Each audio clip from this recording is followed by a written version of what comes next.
term is generic, it's sort of the word which is the genus for whatever the species of the product is. The examples we heard earlier were, a moving staircase. That's the generic term. And in this case, there was a trademark at one point, escalator, for that. So it's sort of the name for the thing, the name that everybody uses, the name that everyone should be able to use. So the problem with picking a generic trademark is that you can't. I mean, you can't exclude others from using a generic term. If you try to register a trademark that is generic, deemed generic in the U.S.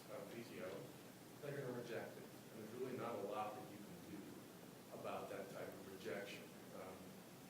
Any questions about what generic means or in this context? So what we're going to want to do is avoid generic trademarks. The next type of trademark is descriptive. A descriptive trademark tells you something about the product or the service, either about its features, its characteristics, how it's used, what it's made of, those sorts of things. And it can be immediate and in your face, or it can be sometimes a little bit removed and not quite as obvious. A suggested term or trademark is one that is removed in some way. It tells you something about the underlying goods or services, but it takes a couple mental steps to arrive at that. So let me give you a couple of examples. And I know everybody loves to hate attorneys, but I love to hate ad agencies.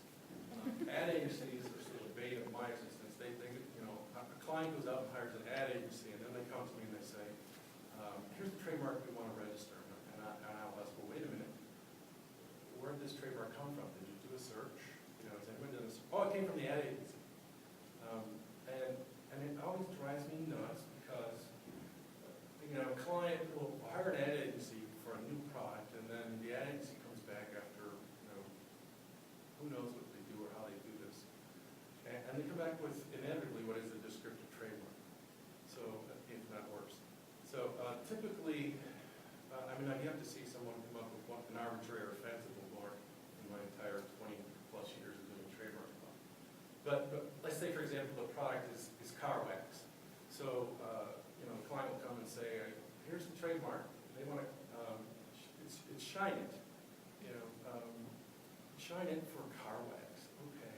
Well, I can tell you, it may be available right now. I'm going to do a search. I'm going to tell you what's out there.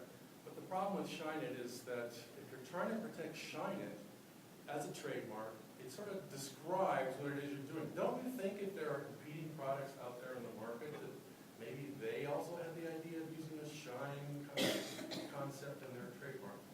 So I think that the appeal for an ad agency is it tells you immediately what it means.